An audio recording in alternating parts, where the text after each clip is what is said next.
चिराग पासवान अब खुल करके आरजेडी के खिलाफ जहर उगल रहे हैं, आग उगल रहे हैं, क्योंकि जो दावा किया उन्होंने उसका संकेत तो यही है कि राज्यसभा चुनाव तो झांकी है, आरजेडी में टूट बाकी है। जी हां, उन्होंने जो दावा किया है वो यही है कि आरजेडी में अब टूट होने वाली है, क्योंकि आरजेडी के कई विधायक हमारे संपर्क में हैं और राज्यसभा चुनाव में तो ये देखने को मिल ही गया कि महागठबंधन कितना अटूट है। तो वो कौन से विधायक हैं जो चिराग पासवान के संपर्क में हैं? और चिराग पासवान ने पहले भी एक बार इस तरह का बयान दिया था और अब खुल करके सामने आ गए हैं और ये नाम ले रहे हैं। पहले तो कह रहे थे कि महागठबंधन के विधायक, अब तो कह रहे हैं आरजेडी के विधायक। क्या है पूरा माजरा जानेंगे आज की इस रिपोर्ट में, तो इसे आखिर तक जरूर देखिएगा।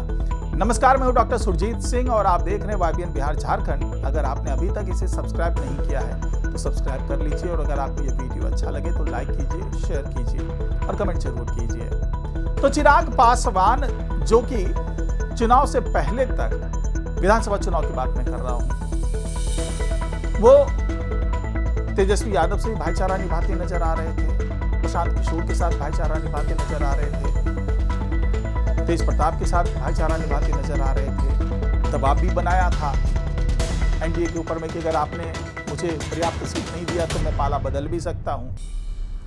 बयान देने से परहेज करते थे चिराग पासवान किसी भी तरीके से इन तमाम लोगों के विरोध में, क्योंकि ये लोग भी बड़ा ही नरम सा रवैया अपना रहे थे चिराग पासवान के प्रति और उनको लग रहा था कि अगर अच्छी सीट आ गई तो चिराग पासवान को अपने साथ जोड़ लेंगे। लेकिन अब चिराग पासवान खुल करके खेलने लगे हैं। राज्यसभा में जो परिणाम सामने आए हैं उसके बाद से तो बिल्कुल मुखर होकर के चिराग पासवान कह रहे हैं कि आरजेडी के कई विधायक मेरे संपर्क में हैं और कभी भी वो पाला बदल सकते हैं। तो चिराग पासवान ऐसा कह क्यों रहे हैं? क्योंकि उनको ये बात पता है कि आरजेडी का जो भी विधायक जो दावा कर रहे हैं कि आरजेडी का विधायक अगर कहीं जाना चाहता है तो उसके पास दो ही दरवाजे खुले हैं, या तो जेडीयू का दरवाजा खुल सकता है या फिर चिराग पासवान की पार्टी का दरवाजा खुल सकता है। अब चूंकि चिराग पासवान के पास अभी एक आध मंत्री बनाने की गुंजाइश है और जो उन्होंने सौदा किया है अभी राज्यसभा सीट के बदले में, ऐसा कहा जा रहा है, सीधे सीधे कहना थोड़ा ठीक नहीं होगा, लेकिन ये माना जा रहा है कि अभी तो उनके पास जुगाड़ है कि एक आध मंत्री अपने कोटे पर भेज सकते हैं। तो क्या इसी लालच में कुछ विधायक इनके संपर्क में हैं? क्योंकि 25 विधायकों में से आपको अगर दल बदल कानून से परहेज कराना है तो संख्या बड़ी होनी चाहिए। 2, 4, 5, 7 विधायक टूटने से फायदा नहीं होगा, क्योंकि उन पर फिर दल बदल कानून लग जाएगा। तो चिराग पासवान दावा तो कर रहे हैं कि तमाम जो आरजेडी के विधायक हैं वो हमारे संपर्क में हैं, लेकिन अगर केवल संपर्क की बात की जा रही है तो राज्यसभा चुनाव में उसका बहुत असर देखने को तो मिला नहीं। अगर इतना ज्यादा कॉन्फिडेंट थे चिराग पासवान तो राज्यसभा के लिए अपना उम्मीदवार भी उतार सकते थे, कह सकते थे कि भाई मेरे संपर्क में हैं 8-10 आरजेडी के विधायक और बहुत कंफर्टेबली हम अपने उम्मीदवार को भेज सकते हैं। लेकिन अब ये कहा जा रहा है कि अगले दौर में जब राज्यसभा का चुनाव होगा तो उसमें ये सारे विधायक जो हैं वो चिराग पासवान के लिए खेलते हुए नजर आएंगे। और दूसरा कि भले ही वो सीधे सीधे इनकी पार्टी में शामिल ना हो, लेकिन वो परोक्ष तरीके से बहुत ज्यादा हेल्पफुल हो सकते हैं चिराग पासवान के लिए। अब इस पर तमाम सवाल भी उठने लगे। आरजेडी की तरफ से भी कहा गया कि भैया आप तो बेकार में कुछ भी बोल रहे हैं। तो पलटवार किया फिर चिराग पासवान ने, कहा कि भाई आप अपनी पार्टी तो संभाल नहीं पा रहे, आपके महागठबंधन में एकजुटता जैसी कोई चीज बची नहीं, वहां पर दरारें पड़ रही है और आप कह रहे हैं कि भाई आप एकजुट हैं। और दूसरी तरफ जो संजय झा हैं, जेडीयू के कार्यकारी अध्यक्ष रहे हैं अभी, तो उन्होंने भी ये आरोप लगाया कि भाई जिस तरीके से बार बार ये कहा जा रहा है, कांग्रेस की तरफ से भी कहा जा रहा है और तेजस्वी यादव की तरफ से भी कहा जा रहा है कि भाई हमारे विधायकों की खरीद फरोख्त हुई है, हॉर्स ट्रेडिंग हुई है, प्रलोभन दिया गया।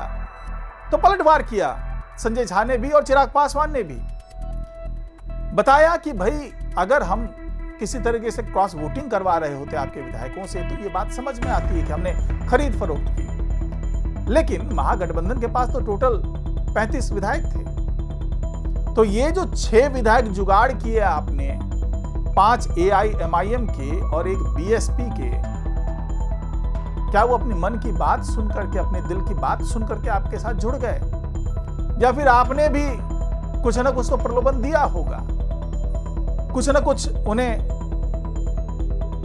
चाहे वो पैसे की हनक खनक कह लीजिए, या फिर कोई ना कोई तो आपने लालच दिया होगा, तभी तो ये लोग आपके साथ जुड़ गए। ये आरोप लगाया संजय झा ने भी। तो कुल मिलाकर के ये बताया गया कि जिस तरीके से बराबर ये प्रलोभन देने की बात हो रही है, ऑपरेशन लोटस चलाने की बात हो रही है, या इंडिया की तरफ से कुछ लेन देन की बात हो रही है, हॉर्स ट्रेडिंग की बात हो रही है, इसमें दम नहीं है। बल्कि आपका नेतृत्व, यानी कि जो तेजस्वी यादव की बात कर रहे हैं चिराग पासवान, कि आपका नेतृत्व ही इतना कमजोर हो चुका है कि आपके कहने में आपके विधायक ही नहीं है, और आपके कहने में विधायक नहीं है तो इस तरह का बिखराव तो लाजमी है, वो तो होगा ही। और इसी पर फिर कह दिया कि भाई आपके यहाँ के कई असंतुष्ट विधायक ऐसे हैं जो मेरे संपर्क में हैं, वो बार बार कह रहे हैं कि भाई पार्टी में सब कुछ ठीक नहीं चल रहा है। और जिस तरीके से तेज प्रताप यादव ने भी कहा था कि भाई पार्टी अब जयचंदों से घिर गई है और इन जयचंदों के कारण सब कुछ खराब हो रहा है, ये तो तेज प्रताप यादव ने भी कहा था। और ऐसा ही कुछ पार्टी के जो अभी के कुछ विधायक हैं वो भी ऐसा ही मानते हैं कि उनकी सुनवाई ही नहीं होती, उनकी बात ही नहीं सुनी जाती, तेजस्वी यादव उनके साथ बैठते ही नहीं हैं। और शिवानंद तिवारी ने जिस तरीके से आरोप लगा दिया कि ठीक है जीत हार अपनी जगह है, लेकिन मैदान छोड़ करके भाग जाना ये तो ठीक नहीं है।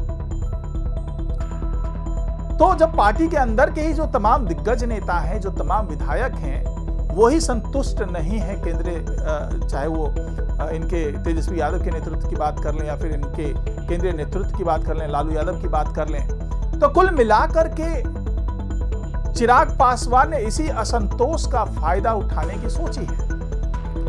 और हो सकता है कि आने वाले दिनों में, क्योंकि उन्होंने कांग्रेस का भी एग्जाम्पल लिया कि महागठबंधन का हिस्सा कांग्रेस भी है, लेकिन उसके 3 विधायक वोटिंग में नहीं आते हैं, तो आप महागठबंधन को कैसे एकजुट रखेंगे? तो यह भी हो सकता है कि चिराग पासवान भले आरजेडी का राग अलाप रहे हों और पूरा ध्यान सभी लोगों का आरजेडी की तरफ चला जाए, क्योंकि इससे पहले जब चिराग पासवान ने कही थी ये बात कि हमारे संपर्क में महागठबंधन के कुछ विधायक हैं, तो कांग्रेस के जो प्रदेश अध्यक्ष है राजेश राम, वो खुल करके सामने आए थे, क्योंकि उनको ऐसा लग रहा था कि उनकी पार्टी में टूट हो सकती है। और फिर उस वक्त फिर सारी चीजें मैनेज हो गई।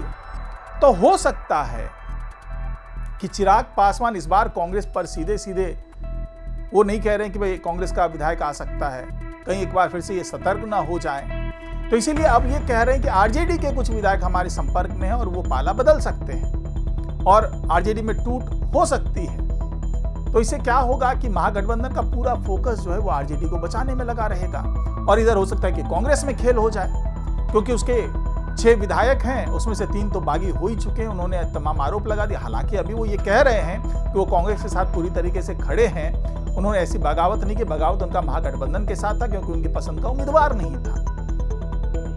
लेकिन क्या ऐसा हो सकता है कि 3 या 4 विधायक, अगर 4 विधायक वहां से छोड़ के आ जाते हैं, 3 विधायक आ जाते हैं, तो उन पर भी दल बदल कानून जैसी चीजें लागू नहीं होंगी। अगर 4 विधायक आ जाते हैं इस पाले में, तो हो सकता है कि बात भले आरजेडी की हो रही हो और अंदर खाने जो है वो कांग्रेस के विधायकों से बातचीत चल रही हो, क्योंकि पहले जब राज्यसभा चुनाव के लिए जोड़ घटाव चल रहा था तो इनके 4 विधायक इनके संपर्क में नहीं थे कांग्रेस के। बाद में 1 विधायक संपर्क में आए, 3 तब भी नहीं थे।